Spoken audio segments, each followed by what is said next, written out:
یہ جو اللہ تعالیٰ نے مجھے اور آپ کو دل دیا ہے جو دھڑک رہا ہے جس کی وجہ سے میں اور آپ زندہ ہے, اللہ فرماتے ہیں اگر میں تم سے یہ سارا لے لوں کون معبود ہوگا جو تمہیں لا کے دے گا؟ آج اگر ایک بندہ بہرا ہو جائے باقاعدہ پورے طریقے سے کمپلیٹ ڈیف ہو جائے تو اس کو کون لا کے دے سکتا ہے کان؟ آج انسان اگر اندھا ہو جائے اللہ اس سے آنکھیں ہی لے لے تو کون ہے جو اس کو روشنی دے گا؟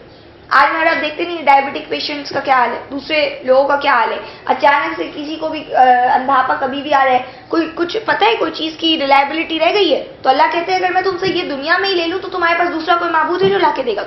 تمہارا دماغ جو ہے وہ ہٹا دوں اپنی جگہ سے, تمہاری سینسز کام کرنا چھوڑ دیں, کون ہے جو تمہیں لا کے دے گا وہ سینسز؟ کون معبود ہے بتاؤ؟ تو تم ایسے کیسے بے پرواہ ہو کر میں مجھ سے زندگی گزارے؟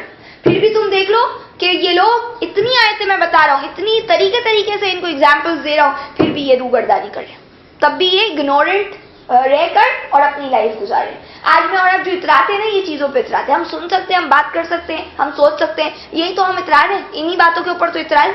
آج ہم سے کوئی ایک سینسز میں سے کوئی ایک سینس بھی اللہ تعالیٰ ہم سے لے لیں تو میں اور آپ کی ساری عقل ختم ہو جائے گی. بھائی اللہ مجھے اور آپ کو ایک کچھ اٹیک ہی ہو جائے, اللہ نہ کرے, کوئی فالج کا, کوئی کسی چیز کا, آپ کو اور میرا ہاتھ یا پیر میں سے کوئی ایک ہاتھ پیر ہی کام کرنا چھوڑ دے تو میں اور آپ کی ساری عقل ختم ہو جائے گی. فرمانے تم کدھر جا رہے ہو؟ تمہیں پورا تو چھوڑو, تمہیں اس لائف کے اندر اگر کچھ بھی لے لوں میں تم سے تو تم جو ہے وہ کہیں کے نہیں رہو. آیت نمبر 47 میں کہتے قل ارائیتکم, کہہ دیجئے کیا رائے ہے تمہاری, ان اتاکم عذاب اللہ, اگر اللہ کا عذاب آ جائے تم پر بغتتاً اچانک او جارتاً یا ظاہرہ, هل یہلک الا القوم الظالمون, کیا ہلاک کیے جائیں گے سوائے ظالم لوگ؟ کون ہلاک ہوگا سوائے ظالم؟ کہتے تمہاری کیا رہے اگر اللہ کا عذاب تم پر اچانک آ جائے یا اعلانیہ طور پر آ جائے, تو مطلب کسی بھی طرح سے آ سکتا ہے, تو اس وقت کون ہلاک ہوگا سوائے ظالم لوگوں کے, یعنی کیا ہلاک ہوں گے مگر وہ لوگ جو ظالم ہیں. تو آج ظالم نہیں بنو ورنہ اللہ کا عذاب جو ہے نا وہ کبھی بھی آ جائے گا. آیت نمبر 48 وَمَا نُرْسِلُ الْمُرْسَلِينَ, اور نہیں ہم بھیجتے رسولوں کو الا مبشرین, مگر خوشخبری دینے کے لیے, ومنذرین, اور خبردار کرنے کے لیے. فمن آمنا, تو جو ایمان لے آئے, وہ اصلاح, اور اصلاح کرے, فلا خوف علیہم, تو نہیں کوئی خوف ہوگا ان پر, ولا هم يحزنون, اور نہ وہ غمگین ہوں گے. یہ رکوع کی سٹارٹنگ میں آپ نے بات پڑھ لی تھی کہ رسولوں کو اللہ کیوں بھیجتے ہیں. یہاں پہ بتایا ہم رسولوں کو نہیں بھیجتے مگر خوشخبری دینے کے لیے اور خبردار کرنے کے لیے. تو قیامت سے متعلق خبردار کرنے کے لیے رسول آتے, یہی بتاتے نا کہ تمہیں اللہ کے پاس جانا ہے, تم نے کیا کیا ہے, وہ وعدہ سچا ہے جس کا اللہ بار بار وعدہ دے رہے. تو کہتے ہیں کہ جو پھر ایمان لے آتے ہیں ان رسولوں پر اور اصلاح کر لیتا ہے, اپنی اعمال سب کے برے ہوتے ہیں, سب کو کریکشن کی ضرورت ہوتی ہے, تو کہا جو اصلاح کر لیتا ہے تو ان پر پھر کوئی خوف اور غم نہیں ہے. تم اگر مطلب آج اگر تم چاہتے ہو اللہ کی طرف آنا تو دروازے بند نہیں ہیں, دروازے تو کھلے ہوئے. صرف فرق کیا ہے بات کا کہ تم خود نہیں چاہتے یہ کرنا, تم خود اپنی اصلاح نہیں چاہ رہے ہو, تو اب کیا ہے کہ پھر خوف اور غم تو تمہارے اوپر رہے گا. یہ خوف ہمیشہ رہے گا کہ اللہ کبھی مجھ سے اور آپ سے کوئی بھی ہماری سینسز لے سکتے ہیں, یا اللہ تعالیٰ میرے اور آپ کے اوپر اچانک سے عذاب دے سکتے ہیں اور ہم جو ہے اس کے بعد کچھ بھی نہیں کر سکیں. تو یہ خوف سے اگر بچنا ہے تمہیں تو اللہ تعالیٰ مجھے اور آپ کو طریقہ بتا رہے ہیں. آیت نمبر 49 میں کہتے ہیں والذین کذبوا بآیاتنا, اور وہ لوگ جو ہماری آیتوں کو جھٹلا رہے ہیں, یمسہم العذاب, ان کو پہنچے گا عذاب, بما کانوا یفسقون, اس وجہ سے جو وہ نافرمانیاں کرتے تھے. کہتے ہیں کہ جو لوگ ہماری آیتوں کو جھٹلا رہے ان کو تو عذاب ضرور پہنچے گا. یہ ایسا نہیں کہ ان پر عذاب نہیں آئے گا. آج جو ان کے اوپر دروازے کھلے ہوئے تو یہ نہیں سمجھے کہ کل بھی دروازے کھلے رہیں گے, ایک دن بند ہوں گے ضرور, اور وہ اچانک بھی ہو سکتے ہیں اور وہ کبھی بھی بتا کے بھی ہو سکتے ہیں. تو کہتے ہیں کہ جو ہماری آیتوں کو جھٹلا رہے ہیں ان کو تو عذاب پہنچے گا, اور اس کی وجہ جو ہے اللہ کا ظلم نہیں ہوا, اس کی وجہ ان کی اپنی ہی کرتوت, اپنی نافرمانیاں, اللہ کو جو ڈس اوبے کرتے رہے ہمیشہ, اس کی وجہ سے ہی وہ مبتلا ہوں گے. یعنی ڈر کس کو ہے؟ جو ظالم ہے اس کو ڈر ہے. ساری بات بتائی کیا جا رہی ہے؟ تم ظالم ہو تو تمہیں ڈر ہونا چاہیے, خوش ہونے کی کوئی بات نہیں ہے, اطمینان سے بیٹھنے کی کوئی بات نہیں ہے. اور اگر تم ظالم نہیں ہو, اگر تم عاجزی کرنے والے بندے ہو تو پھر صحیح ہے, تمہارے اوپر کوئی خوف اور غم نہیں ہوگا. آیت نمبر 50 قل, کہہ دیجئے لا اقول لکم, نہیں میں کہتا تمہارے لیے, عندی خزائن اللہ, کہ میرے پاس اللہ کے خزانے. میں تم سے یہ نہیں کہتا کہ میرے پاس اللہ کے خزانے, ولا اعلم الغیب, اور نہ یہ کہتا ہوں کہ میں جانتا ہوں غیب کو, ولا اقول لکم, اور نہیں میں کہتا ہوں لکم تم سے, انی ملک, کہ میں فرشتہ ہوں. ان اتبع نہیں میں پیروی کر رہا الا ما یوحی الیہ مگر جو وحی کی گئی ہے میری طرف. قل کہہ دیجئے هل یستوی الاعمی کیا برابر ہے اندھا والبصیر اور آنکھوں والا. افلا تتفکرون کیا پس تم غور نہیں کرتے. فرماتے ہیں کہ ان کو بتا دیجئے اے نبی کہہ دیجئے میں تو تم سے یہ نہیں کہہ رہا کہ میرے پاس اللہ کے کوئی خزانے موجود ہیں. میں یہ نہیں کہہ رہا کہ میں غیب جانتا ہوں. نہ میں یہ کہتا ہوں کہ میں فرشتہ ہوں. یعنی رسول کی طرف اب مخاطب جو کیا جا رہا ہے رسول کو کیوں کیا جا رہا ہے. یعنی بات تو وہیں سے سٹارٹ ہوئی تھی کہ کہتے آئے نشانی دکھا دو یہ کر دو وہ کر دو. رسول چاہ رہے ہیں ایمان لے. وہ ایمان نہیں لا رہے. نہ وہ لائیں گے جب تک کہ ظاہر اللہ کے قوانین کے مطابق وہ سوچیں گے نہیں اس کے لیے ارادہ نہیں کریں گے.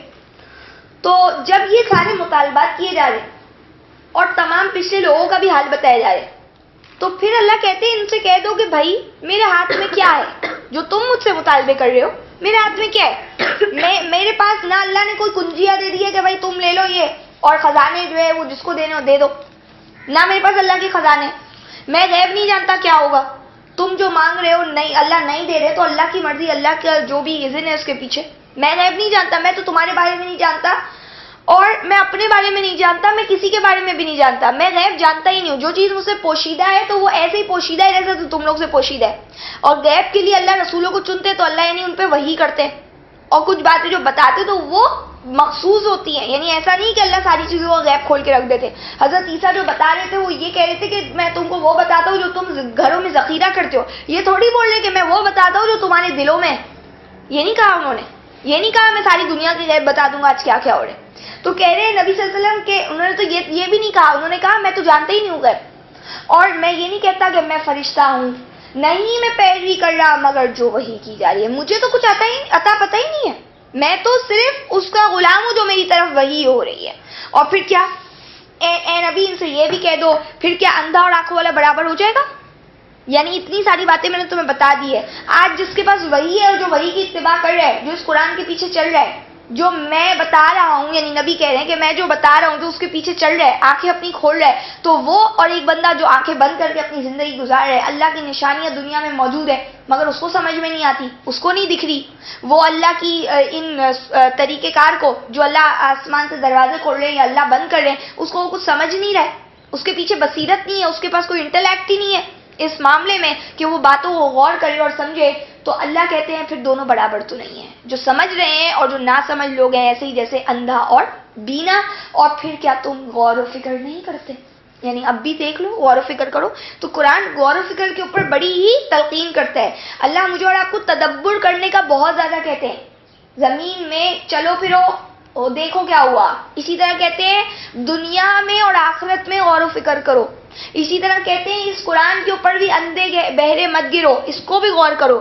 ہر چیز کو غور کرو تو تم اس نتیجے میں پہنچو گے کہ اس دنیا میں جب ہر چیز انصاف کے تقاضوں پہ ہوتی ہے تو کیا اللہ نے چھوڑ دیا ظالموں کو اور مظلوموں کو بھی ایسے ہی. اللہ نے تو کچھ کرنا ہے اس کا حساب کتاب. اور پھر جو آج اچھے کام کر رہے ہیں اور اس کے باوجود ان کو جب لوگوں کے منہ سے باتیں سننی پڑتی ہے ان کو جو ہے وہ دنیا کے اندر لوگ جو ہے وہ تسلی نہیں دیتے. ان کی زندگی تنگ کرنے کے لیے جو ہے کوئی کسر نہیں چھوڑتے. تو کیا اللہ ان کو چھوڑ دیں گے؟ تو اللہ تو نہیں چھوڑیں گے.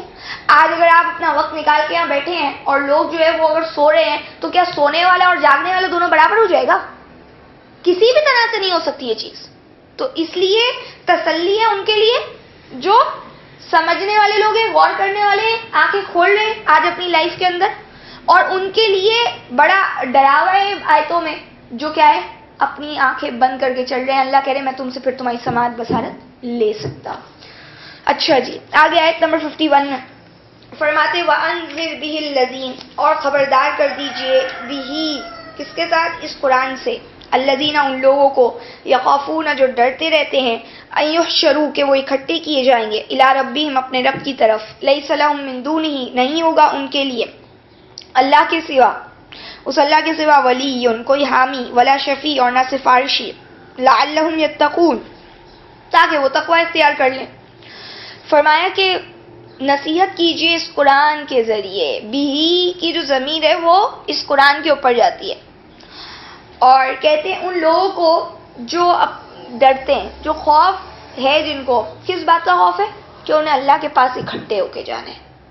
ایٹ لاسٹ ان کو اللہ کے پاس جانا ہے. یعنی قیامت کا جن کا یقین بڑا پکا ہے ان کو خبردار کر دیجیے اس قرآن کے ساتھ. دیکھیں خبردار تو رسول سب کو ہی کر رہے تھے, لیکن بات یہاں پہ یہ ہے کہ ان کی طرف زیادہ توجہ ہونی چاہیے جو بات کو غور سے سن رہے ہیں اور جن کو خوف ہے, جو یقین رکھ رہے ہیں قیامت کا, کہ ان کے لیے اس وقت قیامت کے دن کوئی نہ ولی ہوگا نہ سفارشی ہوگا, نہ کوئی مدد کرنے والا ہوگا ولی, نہ کوئی دوست ہوگا, کوئی سپورٹر ہوگا. سفارش اگر اس کے اوپر کسی نے تکیہ کیا ہوا ہے, بھروسہ کیا ہوا ہے تو وہ کام نہیں آئے گی, شاید کہ وہ تقوی اختیار کر لے. اچھا, اب بات یہاں پہ یہ ہے کہ شفیع کا جو عقیدہ ہے نا سفارشی کا, اس کا ادب بھی ہمیشہ سے چلا رہے ہیں. یہ آج کی کوئی ایجاد نہیں ہے, یہ لوگوں نے ہمیشہ اس کے اوپر بھروسہ کیا, اسی لیے اللہ تعالیٰ بار بار اس کی نفی کرتے ہیں قرآن میں, اور یہ کہتے کہ کوئی من ذا الذی یشفع عندہ الا بإذنہ, کون ہے جو سفارش کر سکے اس اللہ کے پاس سوائے اسی اللہ کے حکم سے. تو یہاں پہ تو ولی بھی اللہ ہی ہے, شفیع بھی ہے اللہ. کہہ رہے نہیں ہوگا ان کے لیے اس اللہ کے علاوہ کوئی ولی کوئی شفیع نہیں. تو جب اللہ ہی اگر کسی کے شفیع نہیں ہے تو کسی اور نبی ولی کسی اور کی کیا ضرورت بنتی ہے, یا وہ بیچارے کیا اختیار رکھتے ہیں کہ وہ ہماری یا کسی اور کی یا کسی ظالم انسان کی سفارش کرا کے اس کو جنت میں ڈلوا دے. یہ کیسے ہو سکتا ہے؟ یعنی اللہ کے قوانین تو نہیں بدلتے.